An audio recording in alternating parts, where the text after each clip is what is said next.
I've been getting a lot of questions asking, Daniel, is it worth upgrading from an RTX 3060, which has 12 gigabytes of VRAM, to an RTX 5060, which has less?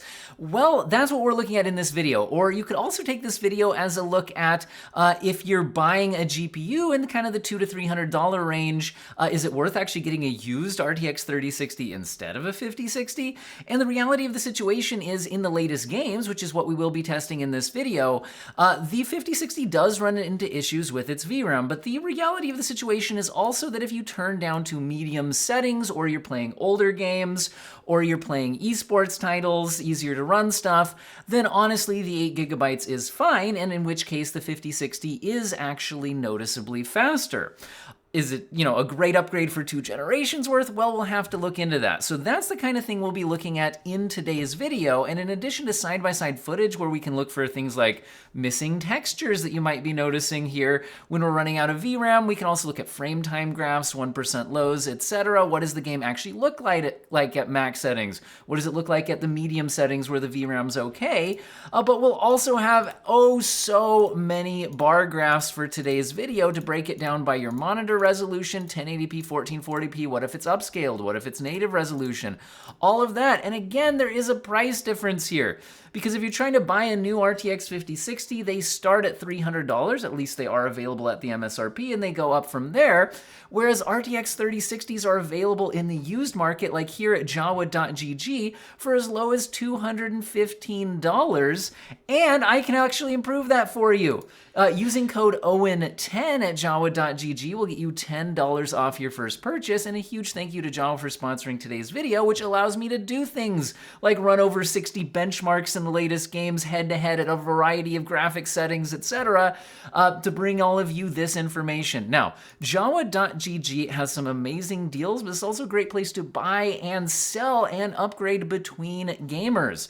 You can shop for fully built gaming PCs, take the hassle out of the upgrade, find the perfect PC for you. You can find one that it matches your style for your room, your setup, your identity, but also you can search for performance in certain games, certain CPU, certain GPU. And while GPUs are a little expensive right now, that also helps if you're selling your old GPU to fund your upgrade, which you can make your own listing and set your own price at Jawa, or you can sell directly to Jawa for maximum convenience by clicking this Get an Instant Offer button on CPUs and GPUs, and they have added the instant offers for the latest launches 50 series, 90 series cards from AMD now, which is excellent. There's a bunch of great reviews. Check it out for sure, and again, I can save you $10 off your first purchase using code OWEN10. Check the link in the video description and or pinned comment. But how do these actually stack up? So once again, we're going to be taking a look at side-by-sides in the latest games of 2025. And because honestly, if you already have a 3060, which is a big use case for this video, do you really need to upgrade on it if you're just playing older stuff? Well, let's look at how the newer stuff runs. Well, Monster Hunter Wilds is the biggest game released in 2025.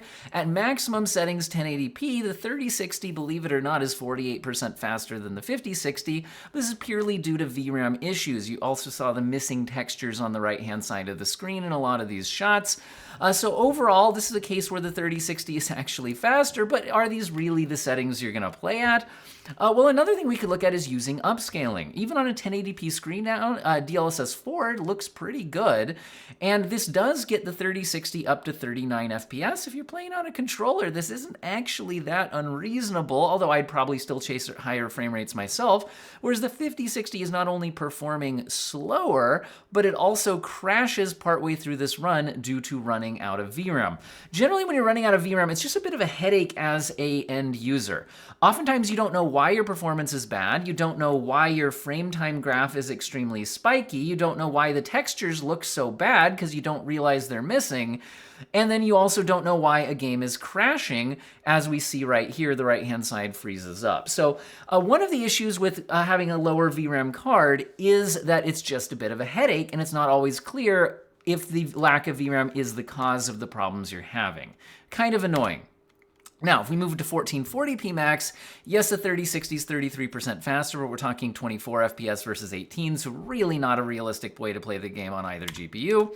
And using DLSS balanced on those max settings gets the 3060 up to 33 FPS. The 5060 actually does take the lead by 15% at 38, but they're basically tied in the 1% lows, and the 5060 8GB card is definitely a little more stuttery on that frame time graph.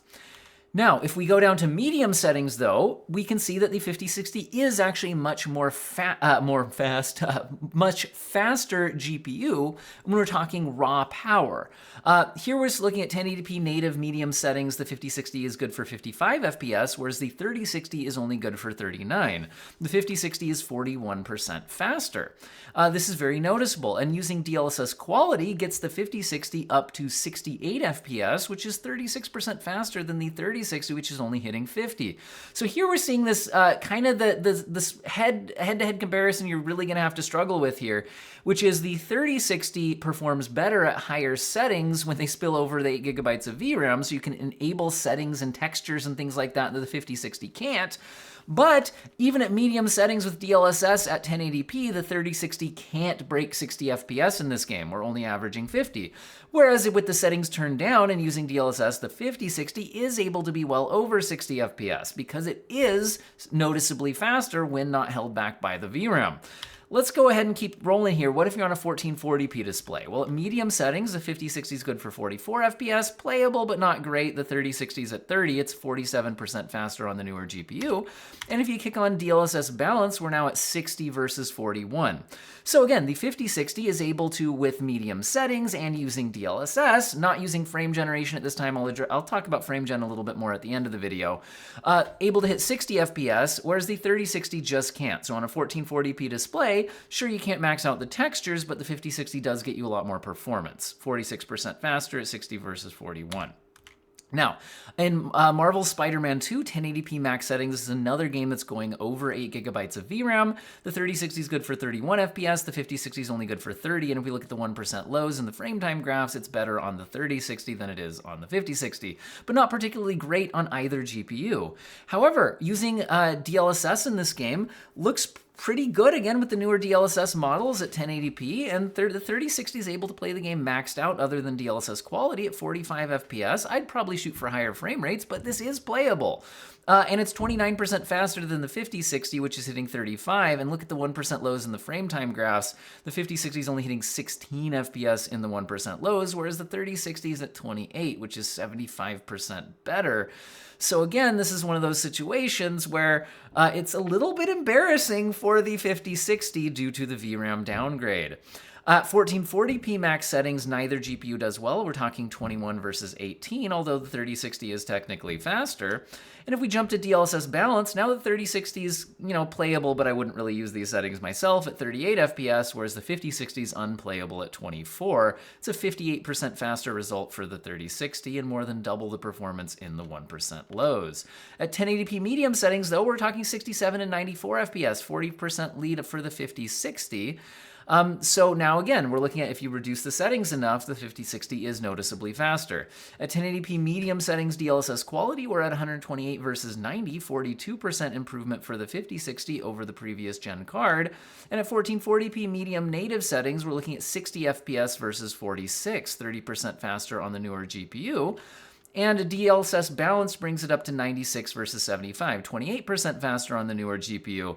Now, I'm wondering if we actually are seeing a bit of a VRAM spillover here, potentially reducing the leads for the 5060 over the 3060 here, because in other games we saw more like a 40% advantage.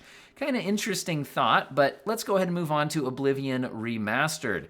One of the most popular games of the year, 1080p max settings were definitely over 8GB of VRAM, leading to the 3060 having a 13% lead, but we're only talking 27 FPS versus 24. So honestly, these aren't the settings you'd use on either GPU. Still a little embarrassing to lose to your 2 generations prior counterpart, though. At 1080p max settings DLSS quality, the 5060 is now in the lead, but only by 16% at 43 versus 37, indicating that we're probably still seeing some VRAM-related issues holding back its lead. So if we had more VRAM, the 5060 would probably be a lot closer to 60 FPS here. At 1440p max, again, the 3060 is in the lead by this time by 25% at 20 versus 16, but it's not really playable on either GPU. And at max settings, 1440p output, but using DLSS balance to get there, the 3060 is ahead by 7% at 32 versus 30. But then, again, this is one of those situations where if the 5060 is actually 44% faster than the 3060, you could actually be at playable frame rates here if it had enough VRAM to get you there. 1080p medium, though, we're now seeing a 37% advantage for the 5060 at 78 versus 57. Both GPUs are playable now. And using DLSS quality on the medium preset gets you a nice high refresh rate experience at 112 versus 74 on the 3060, 51% advantage for the 5060. 1440p mediums looking at 52 versus 38, 37% advantage for the newer card, and using DLSS balanced on those medium settings on a 1440p display would get you to 91 FPS versus 61, 49% lead for the 5060. In Kingdom Come Deliverance 2, neither GPU does well at the maximum settings at 1080p, but the 3060 is more than twice as fast at 24 versus 11. And using DLSS quality gets it to 26 and 38. Actually, now the 5060 taking the lead by 46%. This was a game where we were only slightly over 8 gigabytes at native resolution, and so using DLSS quality to reduce the internal rendering resolution got the 5060 under its 8 gigabyte VRAM buffer, at least for this short duration test, and it was able to take that lead. But if we go up to 1440p max settings, the 3060 is back in the lead at 25% at 20 FPS versus 16, so it's not really usable settings on either GPU. I guess if you like playing a slideshow, I don't know. Anyway, but if we kick on DLSS balanced, the 3060 is still in the lead because now we are still beyond 8 gigabytes of VRAM. It's 24 versus 19, 26% lead for the 3060, but not really usable on either GPU. Let's go to 1080p medium, where now the 5060 takes a 56% lead here at 125 versus 80. And a DLSS quality gets it to 150 versus 95, 58% lead for the newer GPU, but again, both GPUs are very usable here. 1440p medium, we're looking at 83 versus 55, 51% advantage for the 5060. And at medium with DLSS balanced on a 1440p display, you'd be looking at 118 versus 75, 57% advantage for the 5060. In Assassin's Creed Shadows at max settings, the 5060 is faster despite the game using more than 8 gigabytes of VRAM at 32 versus 22. Sorry that this built-in benchmark seems to be inconsistent on the weather effects, so shouldn't be throwing off the final results too much though, so still comparable. And using 1080p max with DLSS quality, we're looking at 36 FPS versus 26, 38% lead for the 5060, but again, not really an amazing experience on either GPU. Which means at 1440p max, it's looking really bad. We're at 23 and 18, 28% lead for the 5060, and we're definitely over 8 gigabytes of VRAM. And at 1440p max with DLSS balanced, we're hitting 31 FPS versus 25, 24% advantage for the 5060. Dropping down to medium settings, though, and turning RT to hideout only, which I think turns it off for the benchmark, because I don't think we're in the hideout here. The 5060 is at 67 FPS now, versus only 47 on the 3060. It's a 42% lead for the newer card. And using DLSS quality does get the 3060 up to 56 FPS, so pretty playable now, whereas the 5060 is now at 79, noticeably faster by 41%. At 1440p medium settings, we're at 55 FPS on the newer card and 37 on the older one. So very big playability difference here, 49% advantage for the newer card. And using DLSS balanced at 1440p medium is now hitting 52 FPS on the 3060, so it's very usable now. And the 5060 is now at 73 FPS, giving it a 40% advantage. Let's move on to Clair Obscur Expedition 33 at 1080p max settings, my favorite game released this year, so there's my shameless plug. We're looking at 45 FPS versus 33, 36% lead for the newer card. Not an amazing experience on either, but if you kick on DLSS quality, we're now at 69, which is pretty nice on the 5060 versus 51 on the 3060, which is still very, very usable. It's a 35% lead for the newer card, though.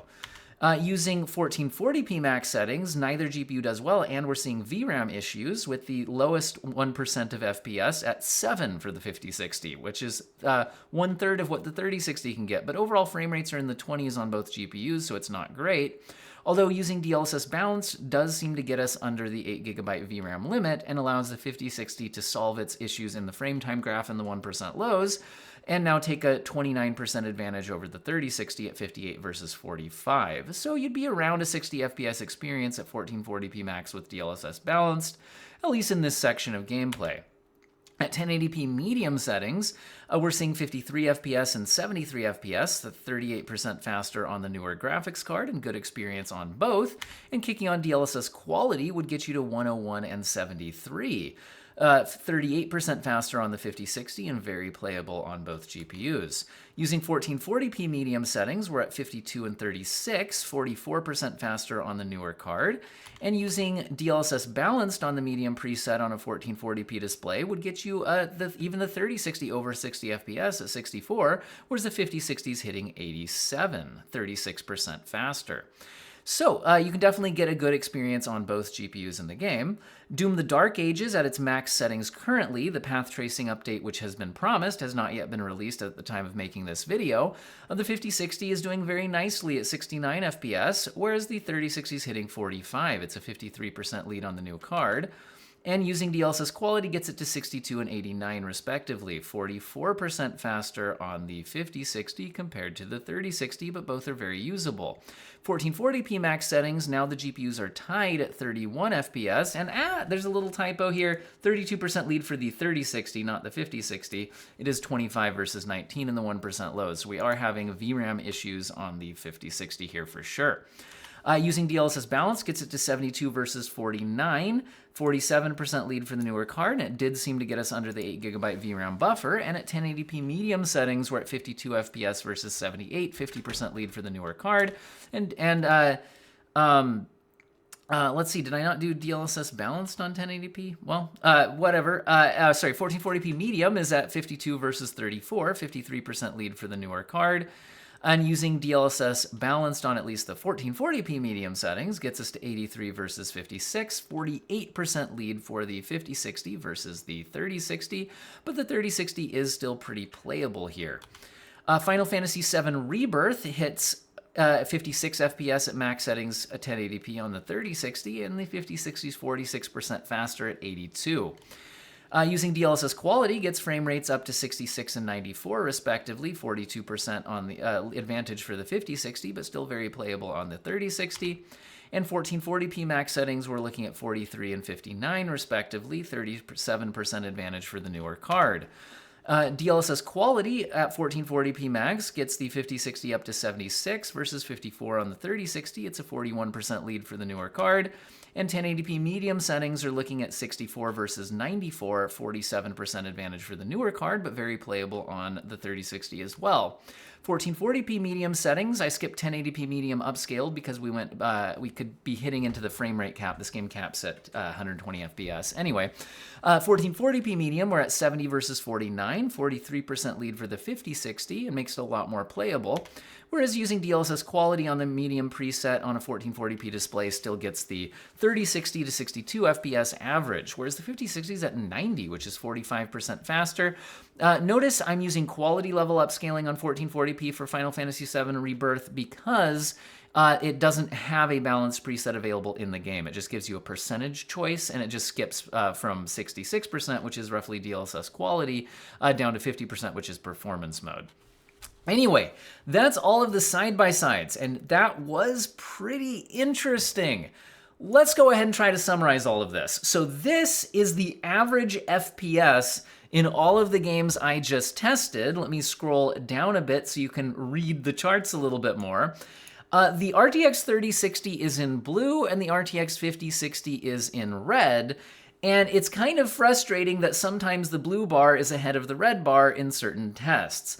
However, if we look at the FPS line at 50, you'll notice that when the blue bar is ahead of the red bar, it's often at very low frame rates. So it's important to note that while the 3060 did get a surprising number of wins against the 2 generations newer 5060, indicating there's definitely some shrinkflation going on in VRAM capacity in the 60 class cards here. It never really happened at settings that would have been particularly usable on the 3060. Again, if you're looking at that 50 FPS line as, you know, pretty good on a variable refresh rate display for a single player AAA kind of game. Now, that being said, though, it is kind of, like I said, embarrassing for the 5060. Now, also, the 5060, being noticeably faster than the 3060 when not VRAM limited, would often get something like this, where the blue bar is ahead of the red bar. Well, imagine if the red bar was like 44% faster than the blue bar. Now you'd be into playable territory, which indicates that these settings, while they might be unrealistic for the 3060, were not unrealistic for the 5060 if it had been given at least as much VRAM as a 3060 got over 4 years ago. So again, doesn't look great, but honestly, this graph is probably too much to look at to process what we're thinking about here. So let's break this down in a few different ways. First of all, let's switch away from looking at the frames per second and instead switch to the percentage advantage. That's what this is. So this is looking at all of the tests, and we are looking at the percentage advantage for each GPU. And I do need to define which one's winning, because unfortunately the 3060 does actually manage to win in a lot of these tests. Anyway, so the positive direction, this is 0 right here. The positive direction, the number here is not the frame rate, is the percentage advantage for the 5060 in that test. However, in the negative direction, a negative number is indicating a percentage advantage for the 3060 in that test.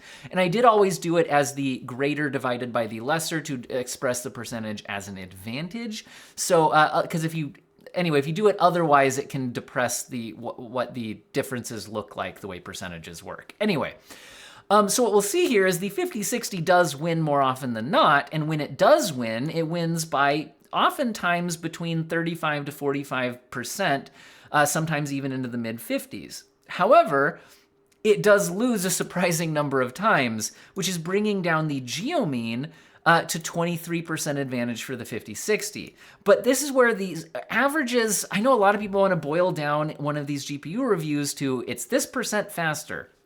That really does not tell the whole story, because the 5060 is way more than 23% faster when it's not held back by its VRAM. So it would be extremely unlikely for you to play a game and find the 5060 23% faster than the 3060. What would usually happen is the 5060 would be generally over 40% faster, or it's just at bad settings for 8 GB of VRAM and it's performing terribly. That's what you'll usually see, and I think this chart shows that. But let's break this down even further. One thing is we could sort by best result for the 5060 to best result for the 3060, and it looks like this. So now it's easier to identify, again, that the bulk of the results for the 5060 are, mid 40% win or in that kind of ballpark, and the 3060 gets some big wins, but usually at kind of heavy-duty settings that weren't necessarily that appropriate to the 3060 card anyway. But also, are you on a 1080p display or a 1440p display? Because a lot of people say that at 1080p, 8 GB is still absolutely fine.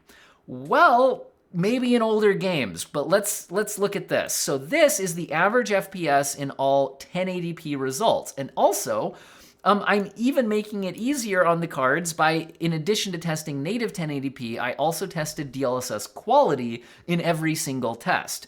So, and also in addition to testing maximum settings, I also tested medium settings at both native and upscaled quality DLSS. So when we look at this, check this out. First of all, this is the 50 FPS line. So if we look at this 50 FPS line, there's a lot of tests where even the 5060 is below the 50 FPS line, and sometimes when it is, the blue bar is above the red bar, meaning the 3060 is faster than the 5060 here. So again, we're seeing a lot of results where the 5060 at 1080p resolution, even upscaled, isn't getting by, at least at maximum settings, with its 8 GB of VRAM.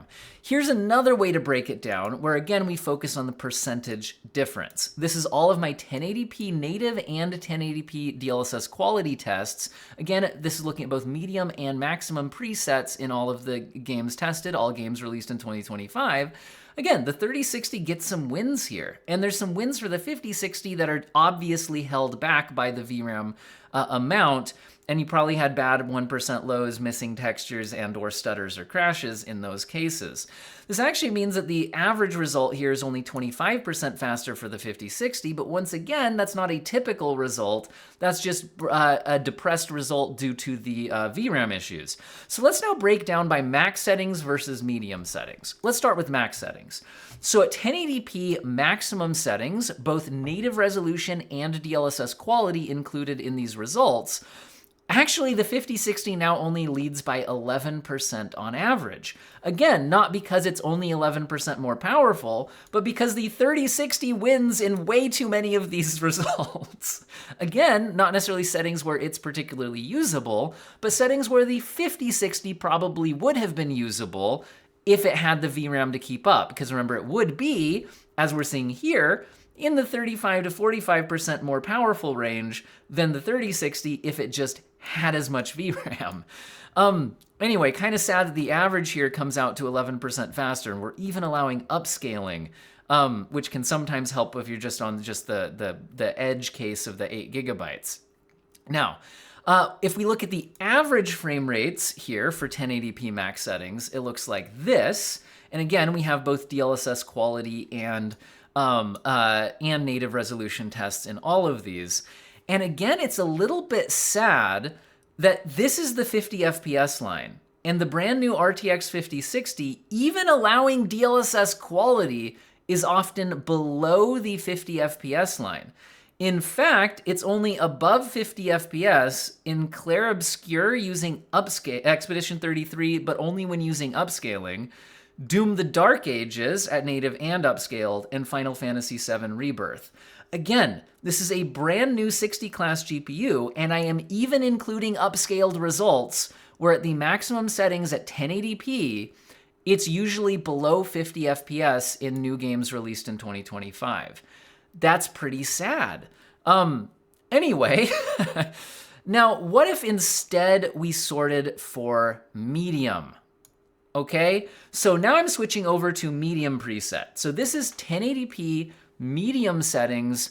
And if we scroll down to actually see what tests we're looking at here, now you can see that the 50 FPS line is here, and the RTX 5060 is over the 50 FPS line in all of the tests, okay? So we are over the 50 FPS line in all of the tests on the RTX 5060, which is good.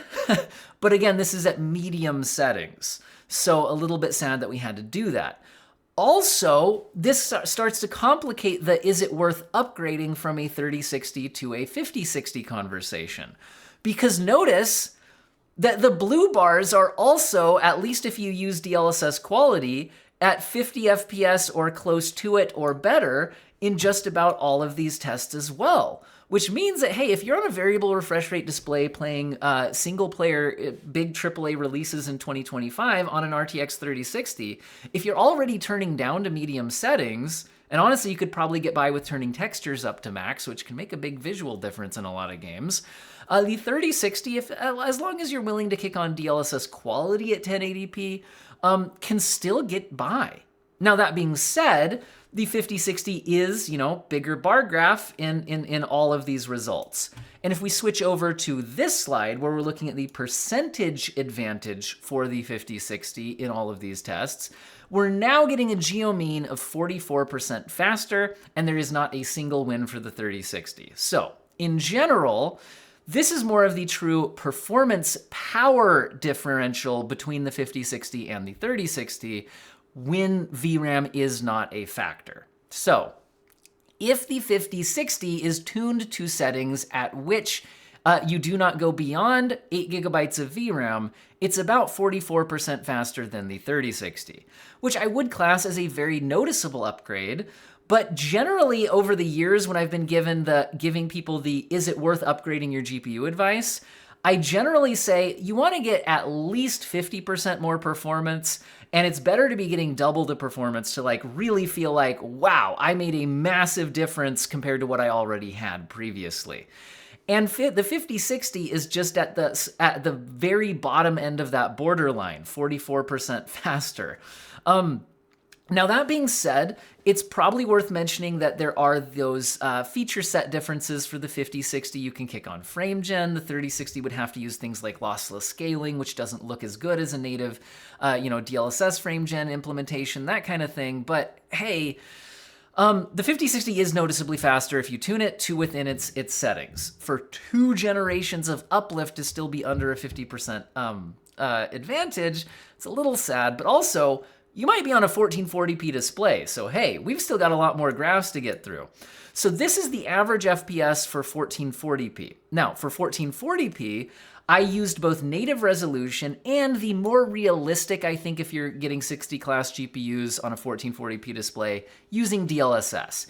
Now, I used DLSS balanced in every test except for Final Fantasy VII Rebirth because it doesn't offer DLSS balanced. It offers DLSS 66%, which is DLSS quality, or 50%, which is performance. So I went with quality, and it did get us to decent frame rate since that's a bit of a lighter game than the other big releases we saw here. Now, notice the lines here. This is 25 FPS line. This is the 50 FPS line. 50 FPS, again, for me on a variable refresh rate display, that's where I'm like, I'm in pretty decent territory for a single player game. I'd like it to be higher, but I'm not like, I'm not like struggling. If I'm not running a frame rate counter, it's not that distinguishable from 60 FPS, etc. Well, the red lines do go above 50 FPS in a good number of these tests, but man, it is way below in a lot, even using DLSS balanced. So, also if you're thinking about using frame generation on the 5060, 50 to 60 FPS starts to be where I would consider turning it on in a single player title, right? So that's another way to kind of read that 50 FPS line. Now, another way we could look at this is this. This is the percentage advantage for the 5060 versus the percentage advantage for the 3060 in the negatives, and the 5060 comes out 21% faster on average in these tests, but again, VRAM issues galore here. So what if we now separate by maximum settings and medium settings again? So if we go down to 1440p maximum settings, interestingly, the 5060 is only 3% faster. And remember, this is including DLSS balanced as well as native resolution results here. Yeah, the 3060 is basically tying the 5060 at 1440p here. But again, that's just because of how frequently the 5060 goes beyond its 8 gigabytes of VRAM at 1440p.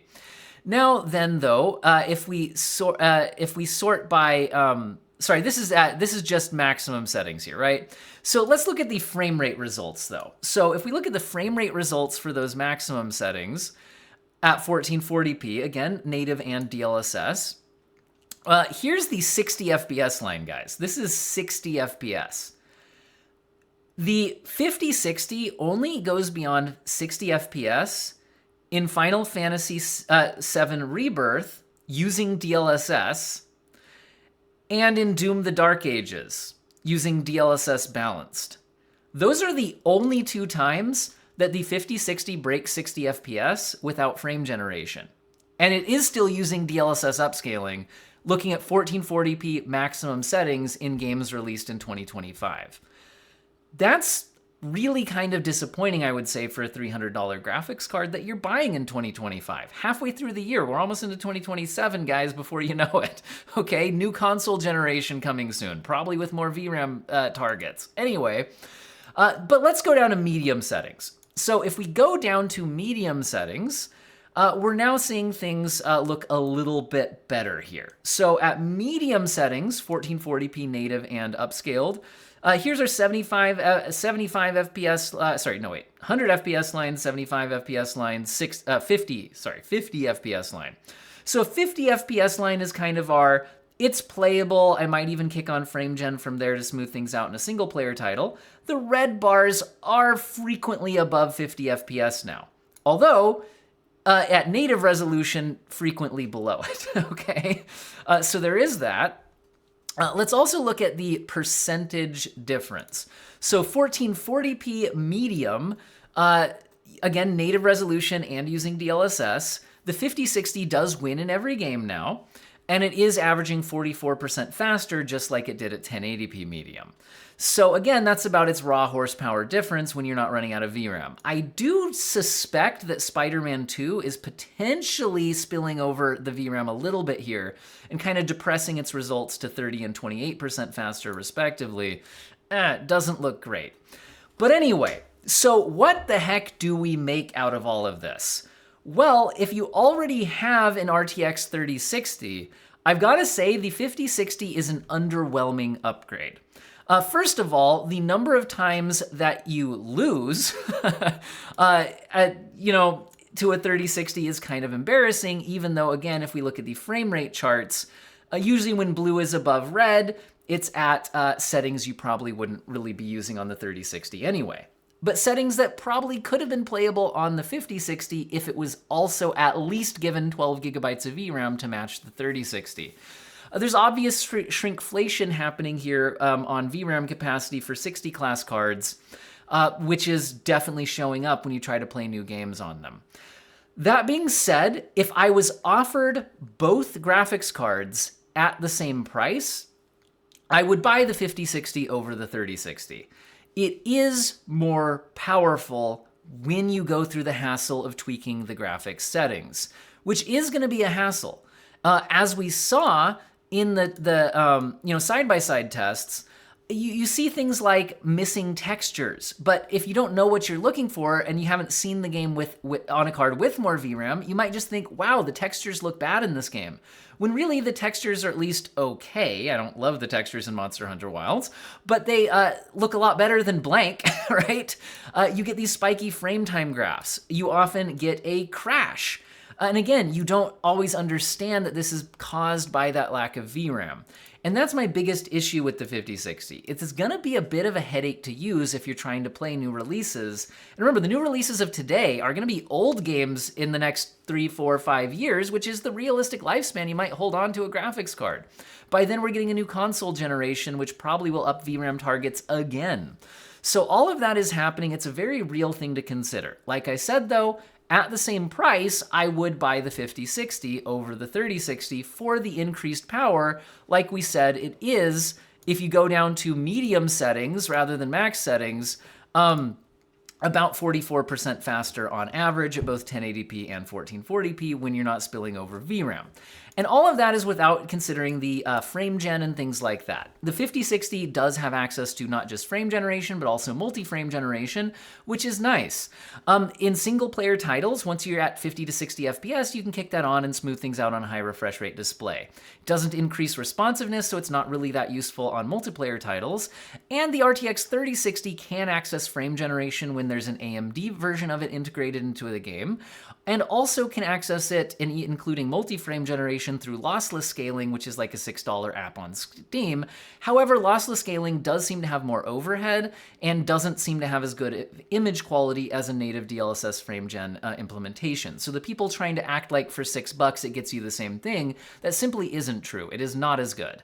But it is available, and it is only $6. But the native DLSS integrated frame generation is of higher quality, has less overhead, and I think less latency as well compared to lossless scaling. So there is that. So there's a lot to think about here. Generally, I would say the other way of reading this is when we do reduce down to those like medium settings results, for example. So medium settings, 1080p native and DLSS quality. Here's the 50 FPS line. The blue bar is often at or around or above that 50 FPS line. So if you have a 3060 already, can you just hang on until you can get something a little bit better than a 5060? There's a lot of potential that we'll get a super variant of the 50 class cards next year, which are rumored to be targeting 3 gigabyte modules of VRAM instead of 2 gigabyte modules, which gets you a 50% increase. It could potentially give us a 5060 with 12 gigabytes of VRAM instead of 8, which would be a much easier to recommend upgrade if the price was around the same. If you're using this video instead to look at, should I buy a 3060 or should I buy a 5060? I would say the 3060s being available at you know what, like I said, at Jawa.gg as low as around $200. And again, I can get you $10 off your first purchase using that code OWEN10. Kind of makes that used 3060 if you're just playing games at medium settings anyway, especially if you're playing the argument that, well, the 5060 is great for older games or esports. Yeah, the 3060 is not bad either for those. And you can get it for around $200 with the $10 off. So there's that. A huge thank you again to Jawa for sponsoring the video. Check that link in the video pinned comment or video description. It allows me to do all these tests that I'm doing for you here. Speaking of which, if you're interested in tons more side-by-sides, head-to-head comparisons between anything you find interesting, stay tuned to the channel, and I hope all of you have an excellent day.